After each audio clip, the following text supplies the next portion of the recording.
everyone, it's Ed from Runnable. So these sets of videos are going to be around marathon training and specifically a week's worth of marathon training, so you get an idea of what kind of runs that I do. So let's roll back to the weekend a minute because it's slightly unusual this week. So I did a half marathon race, so my legs are a little bit tired. So yesterday, Monday, I did a nice easy run around 10k, which was fine, felt fine. My legs felt still a bit stiff this morning, and this morning was my long run and I didn't quite get up in time, so it's a bit of an epic fail, to be honest. I was supposed to do 13 miles this morning, so about 21k. I ended up doing around 16, but actually when I say epic fail, it's only a fail in so much that I didn't achieve that mileage in one go. What I would say though is that I'll probably go out after this video and make up the mileage, yeah? So I'll do 2 runs today instead of 1 in the morning. And you may want to actually do that for a bit early on in your first few weeks, because for multiple reasons. One, getting your legs used to running longer distances. It's sometimes quite nice to have a break in between doing your long mileage day, because you don't want to push yourself too early. Secondly, as I keep saying, frequency is fine early on, just to get used to running long weekly mileage. It's only after sort of 4 to 5 weeks where you should be doing those long continuous runs, making sure that you at least do those. So most plans will have you starting maybe at doing your first long run at about 8 miles. And then you might go up next week to 10 miles, and then you might go up to 12, and so on and so forth. And I think that's not a bad approach. I like to treat things slightly differently. So I would say certain weeks, if my legs aren't feeling great early on, and I feel like 10 miles is going to be a stretch, or for instance, I start to do my 10 miler and my legs are feeling really tired and stiff, I potentially will split that up into 2 and do 5 miles there and then, and another 5 miles later on in the day when my legs have had a chance to recover a little bit. I understand, people have time considerations and what have you, so that might not be possible.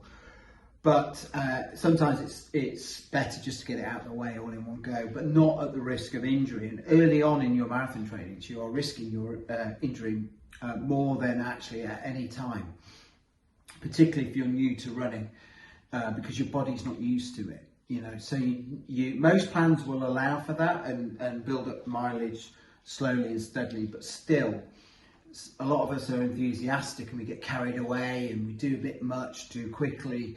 You're figuring out what it is to be, to do marathon training, and it's difficult. And there's a fine balance between pushing yourself and going over what's acceptable and injuring yourself. So what I would say, most of the time early on, you should be looking at doing your runs quite slowly, concentrating on technique, foot strike, concentrating on, getting through the week, as opposed to really hammering home some impressive pace or whatever like that, anything like that. You shouldn't be even thinking about that, really. I know some books will say marathon pace plus X amount of seconds, blah, blah, blah. But, my personal preference is to forget all of that and just concentrate initially on just doing the mileage. And then bit by bit, your easy runs will become quicker because you get used to it, as will your long runs, as will your tempo runs. So things will speed up naturally. I like to treat running more organic, as an organic process, not something that you follow rigidly to a plan. That said, I will put at the end of this video, what I hope to do in the next 6 weeks as part of my plan. And I'll also put next to it, I'm talking about in terms of long runs here. This video is specifically on long runs. I will put next to it what I think a novice should do. So a table, someone with experience, someone who's novice, what I would say you should be looking at in terms of your long run and mileage.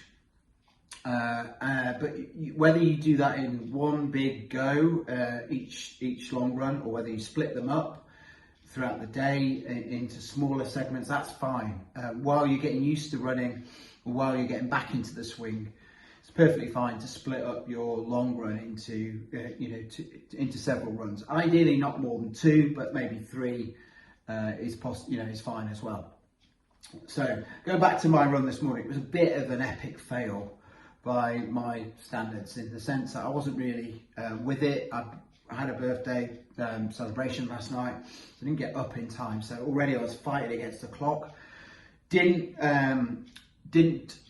Probably didn't fuel as well as I could. I mean, there are certain fueling options for your long runs that you could look at. Some people hit the gels.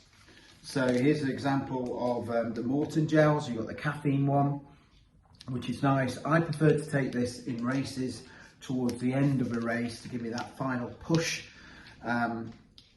Caffeine, it comes with some pitfalls, as I'm sure you all understand.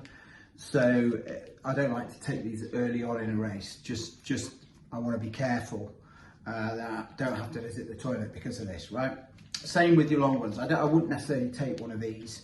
I might take one of these though, to give me that little boost. Sorry, it's upside down.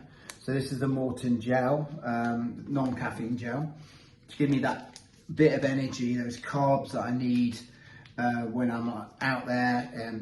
What's it got in it? So it's got water, glucose, fructose, calcium carbonate, glutonic acid, and sodium alginate. That's what it says anyway. I'll probably pronounce that wrong.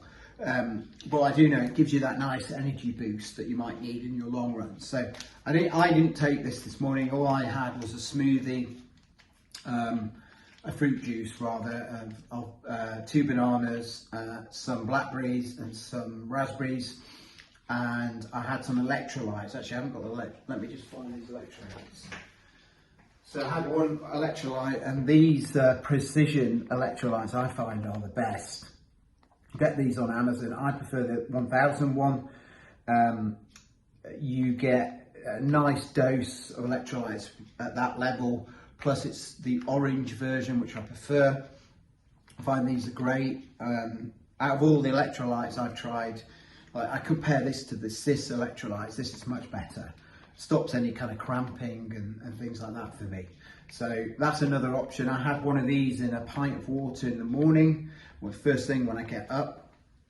I might have one of these. I generally would leave this to the run itself and have it during the run. So I prefer to have some fruit juice that I blend, depending on what I've got in. Always bananas, because they're obviously good in terms of the potassium and magnesium they provide. Potassium in particular helps with cramps, and I tend to keep them in terms of not needing the toilet that much as well if I eat bananas, and any other fruits can go with them.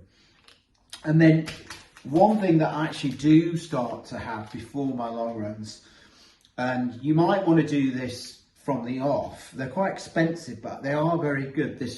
The Morton drink mix. This one is the 160 one. These I find a really nice source of energy. You just put them in a glass of water, 500 millilitres, I believe. You have to read the instructions. It needs to be spot on for it to be the most effective.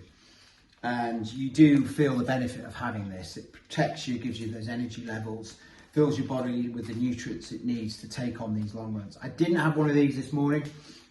I haven't got many of these actually in at the moment. I've just ordered some, but they are very good. And I would suggest maybe having one of these before your long run. It can get quite expensive, so think about that cost side of things. I often save these for before my races. So I'll have one the day before and one of the morning of the race. So if you want to use these for your long runs, that's perfectly fine as well. Just bear in mind you're going to have to pay the cost of that. So they're not cheap, but they are very, very good. So I recommend these. So I didn't have any of that this morning apart from this. So I didn't feel that with it. So it's a bit more of an epic fail on my behalf. But these are all good, right? The only one of those I would say possibly not, depending on how you can, you know, caffeine works for you, is this one. I'd probably leave this one for races, but if you particularly like caffeine gels, there's nothing wrong with having this. The other epic fail this morning, because it's dark, was not having a torch. So I should have carried something like this. So some people have the running ones which are strapped to you. I prefer one that I can hold. Oh, there you go. Whee! Couldn't see anything, can you? That you can position. So as you run, you can look at the floor, or you can look at the side. If you see something, a dog coming at you, you can blind him. So this one, I prefer one that can hold. Obviously, if you're already holding a camera like I am and a water bottle, that can be a bit challenging. You might want one that you can just strap to your arm or something. But this is actually one from a bike that's very good in terms of the light and the how bright it is. So I prefer to use something like this than the bog standard running ones that you get, which I think are more to do with people seeing you rather than you seeing much, to be honest. And this morning it was so frosty and skiddy that I should have had this. So again, an epic fail. So something to learn from. If it's dark, take a torch out for safety, security, for your footing. It's going to be icy this time of year. And I, in the end, you know, had to take a detour from my normal route and get out of the park and go to the gym and then through some roads. It wasn't as pleasant a run because I didn't do my due diligence in the morning. So don't do what I do. Be prepared is what I'm saying, okay? Now this morning I ended up, like I said, doing 16k instead of 21k. So I'm going to make that up in a bit. And as I said, that's perfectly fine. And I'd like you to think in those terms. Don't be hard on yourself when you don't achieve the miles because you've got to attend work or you've not given yourself enough time because you got up late. It's better to actually do some quality mileage safely, you know, having consumed the right level of nutrients so you don't get injured, than actually to rush out and, you know, without any of the right preparation like I did. So you're learning from my mistakes here. And then potentially risk injury by falling, twisting your ankle, and that could be the end of your marathon, right? If you hurt your ankle. Or going without light, going to places that are dark, you know, for safety reasons alone. So these are all crucial to bear in mind. So make sure you're safe, first and foremost, and then secondly, make sure you actually consume the right nutrients in the morning. Early on, it's not as important, but later on, when you start doing your heavy, long-distance workouts, you have to take on board some things like this. You definitely need gels. Apart from when you're doing the glycogen deficiency runs, which we'll talk about in another episode, these are vital to give you the energy to get through those long runs. So that's pretty much all I want to say. Have your route planned out before you get out the door as well. Ideally, you can vary it. Obviously, like today, I varied mine because of the weather conditions. But have a thought in your mind where you want to start and where you want to end up. You know, obviously you'll be starting near your home probably, unless you're taking public transport somewhere to start, and then where you're going to end up in terms of, do you need to get back home, or are you going to go and end up at some coffee house somewhere, or are you going to run to work, from home to work, that kind of thing. That's often a good way of doing your long runs as well. If you like me, you work in town, you could always schedule your long runs to run from home to your work, and that way you're killing two birds with one stone, in that sense that you're doing your commute at the same time as you're doing your long run, which I think is a really good way of doing it. I don't do that, mainly because often after my long run I feel a bit tired, and I'd rather be at home having my massage gun, or being able to stretch out properly, or being able to use the foam roller, that kind of thing. But if you're not so bothered about that, or you've got a gym at work where you can do all that, then by all means use that technique of using your commute for your long run. I think it makes perfect sense. You may have to carry laptop in your rucksack. So that's another reason why I don't do that often. I have done it, but I don't do it that often because I don't particularly like running with a rucksack. But if you're not bothered about that kind of thing, then by all means use your commute for your long run. It makes perfect sense. But try and have an idea of what you're going to do the night before. And obviously try and get up early. And that's the hard thing to do this time of year. I probably got up about a good half an hour later than I should have done. And that's the key difference between finishing my long run and having to cut it short like I did. But yeah, I say it's an epic fail. It's not really. I mean, it's just one of those things that I didn't quite achieve what I set out to do, but it doesn't mean by the end of the day that I won't have achieved that. And I'm going to be kind on myself, and I want you all to be kind on yourselves as well. Make sure that you look after yourself, both physically and mentally. Don't beat yourself up for not achieving what you hope to achieve. That's all I want to say today. Hopefully your marathon training is going well. Put in the comments, if you've done any runs yet, how you're feeling in general, what marathons you're working towards, and whether actually, what's your mental state at the moment? Are you fired up? Are you confident? Or have you got some self-doubts? Have you got any questions for me in terms of fueling, strategy? All those kind of things I'll endeavour to answer. I've got some ideas. I'm obviously not the oracle on this. There's lots of resources out on the internet, but sometimes when you can speak to someone that's in a similar boat to you, that hasn't been running that long, but has done, a few marathons now, who can share some tips, because they're more aligned to you than some of these more seasoned runners that actually could go out tomorrow and run a marathon. Right, and that is not me, by the way. I have to train just like all of us, and I do the training blocks. I take them seriously, and I've got. I feel like in a short time I've got a wealth of experience that I've picked up myself and through other people. So hopefully you found that useful. Please, if you like these videos and you haven't already, please subscribe. And if you like what I'm saying, please give me the thumbs up and keep watching. There's some run footage, and at the end of this video I've got a little surprise that I received something, which is pretty nice. So if you watch the end, you'll see what that is. Anyway, I'll see you later. Bye bye.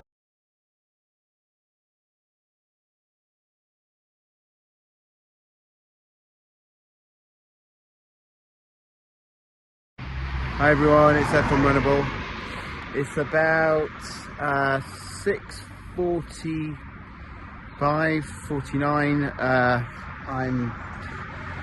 So it's pitch black, it's freezing cold. It's before 7 AM, so I must be marathon training. So I'm going to do a longish run today. I might have to do my longer run tomorrow. I woke up a bit late today. I had my birthday yesterday, so I didn't get as much sleep as I hoped, but I'll do a longish run today. I've also got the dentist, which I forgot about, so wish me luck. I won't do any filming for a bit of the run because it's too dark, but I'll do some a bit later. Anyway, I'll see you later. Bye bye. Oh yeah, I forgot to say, anyone else who's marathon training with me this morning, well done for getting up, particularly if you're like me in the UK, it's pitch black. Well done for getting up. It's really, it can be really tough training through the winter months. So the fact that you just got up and you're out is the main thing. Even if you don't quite do all your mileage like I went this morning, the fact you've got up, you've already won. Alright, see you later. Bye bye. Oh yeah, I forgot to say, I've got the Cielo X1s on. I thought they'd be quite nice this morning to, from the shock of, doing my half marathon at the weekend and feeling a bit achy. I thought it'd be quite nice today on this longish run. Bye bye. I know I said I wouldn't do any filming, but it's dark, but just to let you know how it is quite dark out here. And the ground's very frosty this morning, so for those of you like me who are up early doing your marathon training, just be careful. you know, if you're in the UK and you've got this frosty ground, it's 0 degrees at the moment, so it's very cold. So you just got to be careful on this kind of ground. It's deceptively slippy. Make sure you've got good footwear on. Make sure that you're watching where you're landing, and kind of make sure that you don't go too fast or land too awkwardly on this ground. You'll go flying. Not too many ridiculous downhills either, although I'm about to go up and down in a second. So anyway, wishing you a successful start to your marathon training if you're starting like me, and look after yourself out there, particularly you women. Actually, if you're running in the dark like this, keep to the areas where you've got the lights and there's cars around. Don't do what I'm doing now, run through a dark park. Right, enough from me for a bit. You'll hear from me again when it's a bit lighter. I'll see you later. Bye bye. So I've decided to take a slight detour. Park was really slippy actually, and I just can't see what I'm doing. Should really have taken a light out with me, and that's a good lesson actually. That if you're going to run in the dark, it's good to have a light. Something that I'm pretty bad at, to be honest. I always feel like I'm confident in my footwork. I don't need to check the floor that much, but today was a little bit slippy for my liking, so I want it to get a bit lighter before I run more through the park. So I'm going to do a quick stop at the gym, and I'm going to do some stretching, and by the time I'm done I'll go back to the park. Should be a lot lighter, so I can do some proper filming, and also I will have been fully stretched, which is good. Legs are feeling a little bit stiff, particularly my calves, so that's the plan. Does mean I'm unlikely to do my long run this morning, but hey ho, like I said, your plan should be fairly fluid. What I might do today is do a double run and do one at lunchtime to make up the mileage, and that's perfectly fine. If you remember what I said about frequency, if you get your miles in, it doesn't really matter if they're in frequent runs throughout the day. You obviously do at some point need to do those long 20 milers, but early on it's more about just getting the mileage done throughout the week. Okay, here we go, stretch time.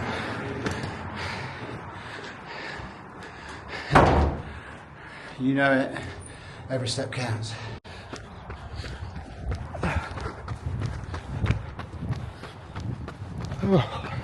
Right, so I'm now in my local park, and I can see what I'm doing.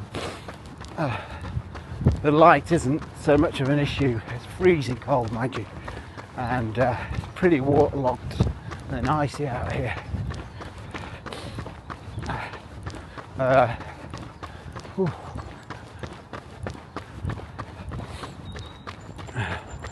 Yeah, but it's got a nice feel to it now because I can see what I'm doing. Nice frosty, nice crisp air, nice for running. Be nice if it's a touch warmer, but you can't have everything, can you? I'm not going to complain, I'm not going to moan, but going back to your plan and your long runs, so I kind of blew it this morning, getting up a bit late and forgetting I had the dentist, all those kind of things, so kind of life getting in the way as always. I mean, it was my birthday last night as well, so stayed up a bit later than planned. So went to the cinema, which is nice. We watched a film with Florence Pugh, and Andrew Garfield in. And you know what? I just can't remember the name of it. Something Time. It was a good film though. A bit sad. I'm not going to spoil it for anyone who wants to watch it. Even though you don't know what it is, because I can't remember the name. Terrible with names, actually. Don't know if you're the same. Someone could tell me their name and I completely forget it, but I won't forget the face. So I can remember that film totally, but I just can't remember what it's called. Something Time, and it's got the word love in it. Love.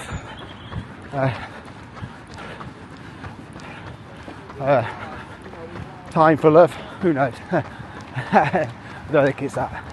But anyway, back to your running. This is not a film review. Yeah, so your plan might say you got to do your 15 miles, but if life gets in the way, don't stress.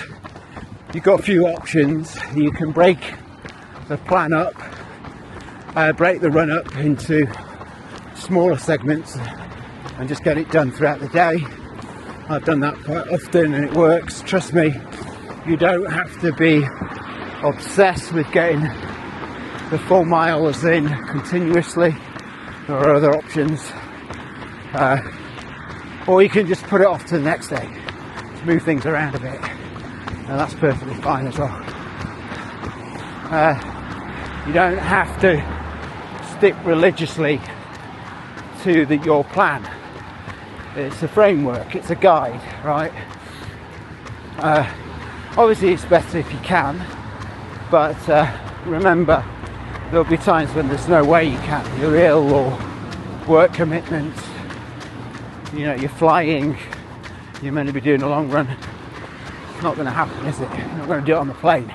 So just have to be kind to yourself and don't beat yourself up or stress about it. Remember what I said, this marathon training is meant to be fun, and you have to have a good time.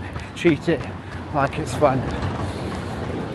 Otherwise it can get a bit stressful and you can feel like you're a bit of a fraud and you're letting yourself down all the time, which is not what you want to be doing. You want to keep mentally strong and positive. And so the best thing to do when you've not accomplished one of your runs or workouts or whatever is just say to yourself, that's fine, I'll do it another day, and you'll make it up. It's not like work in general, right? You get to the end of the day of work and there'll be things that you wanted to achieve that you haven't done, and it can be a bit stressful, but you can say to yourself, okay, I didn't quite make it today, next day I will. And you know, that's a good way of approaching life in general. You know, not to stress about things you haven't achieved. Say to yourself, well, I still can achieve them, right? And it's the same with your runs. So I'm going up a hill now, so it's not a bad thing to have a few hills on your runs, actually. If you've got a part with a hill, don't just avoid it because it's a hill. Take it on. And if you're lucky like me, at the top of the hill you get this lovely skyline, which is incredible. Have a look at this when we get nearer. The sun is rising.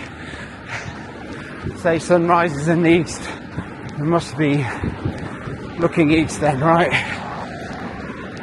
And once I get to the top of this hill, you'll see the nice sunshine from the early morning sun. There's nothing quite like that.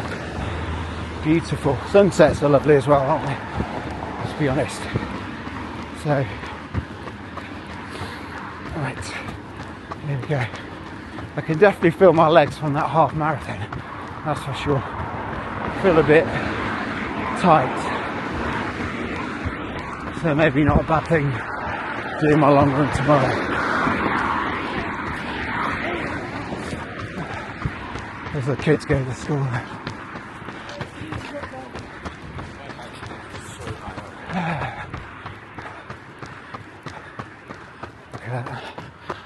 beautiful sky.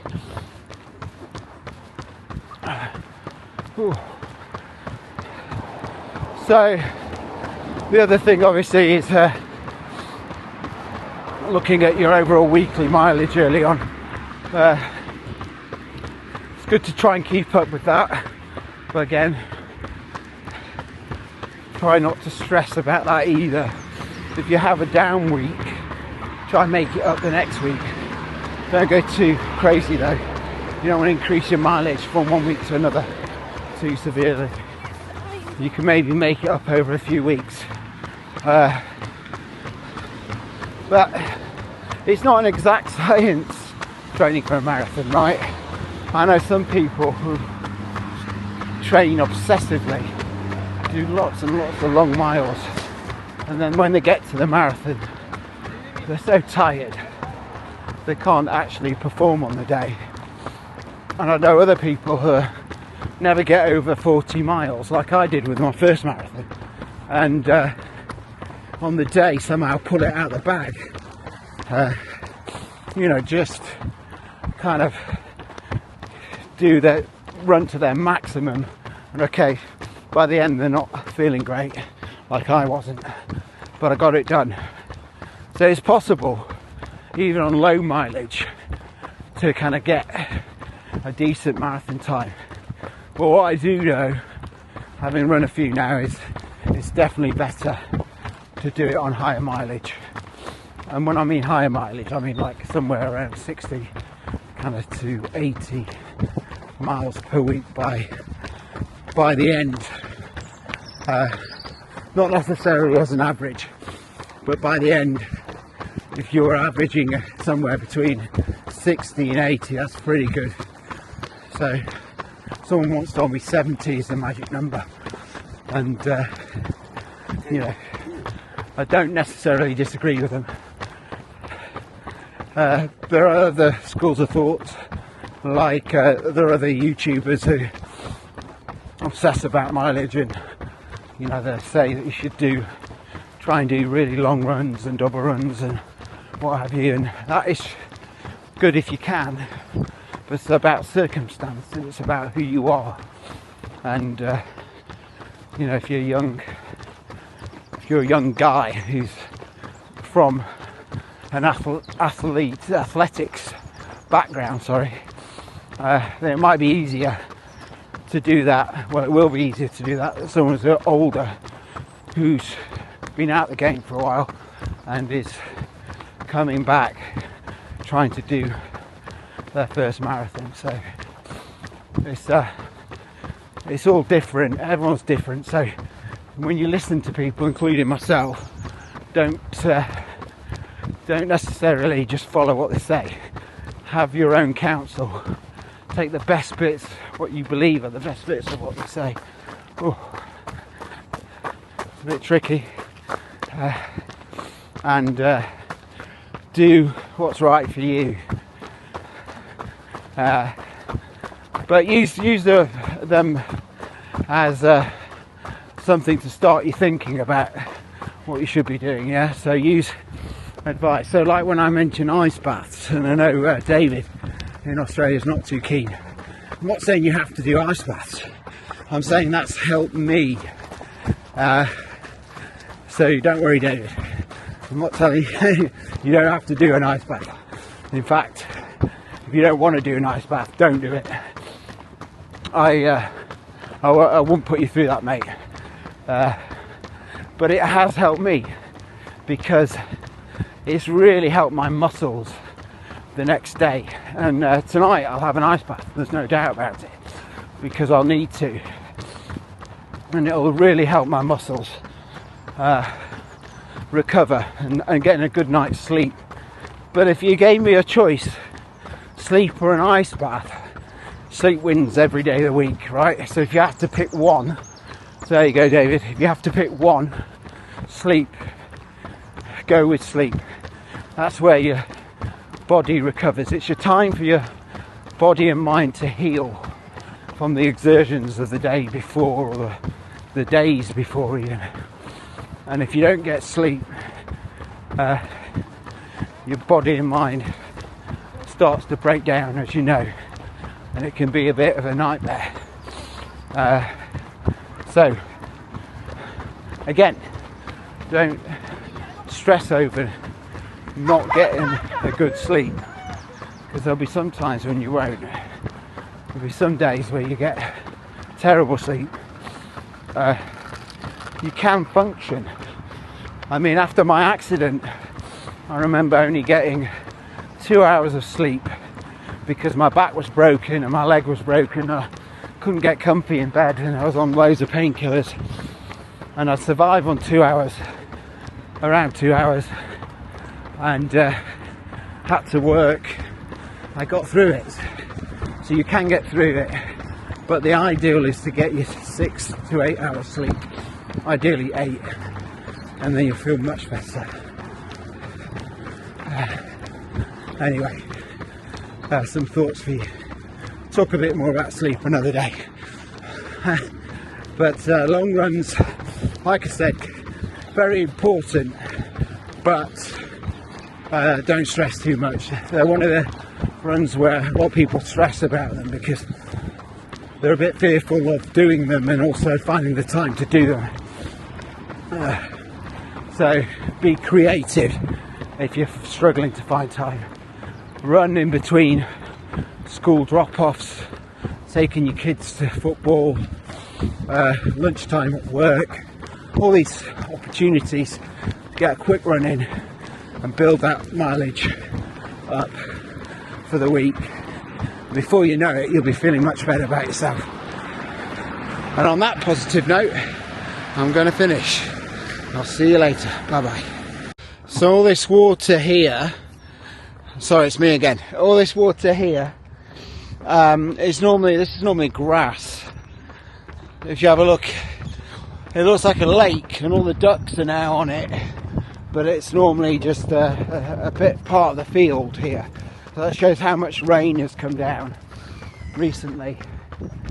And yeah, I mean, this area always gets waterlogged. It's a bit icy as well, look. I can break the ice there, look. I don't know if you saw that. You can hear it at least. Yeah, it's very cold today and also very wet. It's been very wet, so you've got all this waterlogged area. Makes me think there's something hard underneath. There was a story I heard someone tell me that there's an old church at the top of the hill on the other side of the field, right? And someone told me, and there's an old nunnery the other side, and someone told me there's a tunnel that goes under the park and connects one to the other. And I do wonder whether, you know, the tunnel might be under these areas here, concrete, so that the water can't actually escape anywhere. That's a theory I've got. Maybe I need to do some digging. So that's 16k in the bag, and look at these two jokers. I wish I had their life. Are you nice and rested? Are you? What about you? Are you chilling? Yeah, I really wish I had your life. No long runs for you two. Just chilling, warm and safe and sound, right? Who would wish to be a cat? Put it in the comments if you want to be a cat, because I tell you what, sometimes I wish I was a cat. And these two in particular have a good life. They're brothers, by the way. Their mother disowned them. There was a group of them. We took two of the brothers, Simba on the left, Leon on the right. So say hello, Simba and Leon, and I'll see you soon. Bye bye. I wonder what it could be. Let's have a look. It's actually it's a bit of a mess up, and it was meant to come. When was it meant to come? Meant to come on Saturday. There's a mess up with the delivery. So I rescheduled it for tomorrow. Actually, it's come a day early, so I take it all back. Royal Mail. So let's have a look. So I'm just unpackaging it. Nothing too exciting going on. Right, this will give you a clue. I'll give you a clue. So So let's have a look. Oh wow, exciting. So we have the, oh wow, look at these. What a beautiful shoe. We have the Adidas Adizero Adios Pro 4. I believe that's how you pronounce it. Look at this shoe. Wow. I don't think this does it justice. What a nice looking shoe this is. Probably my favourite looking shoe that I own, actually. Wow. Really nice clean design. I'm really looking forward to wearing this. Nice and spongy midsole, just the way I like it. So let's see how it goes, but I'll be reviewing them soon. So stand by for that, and I'll see you soon. Bye bye.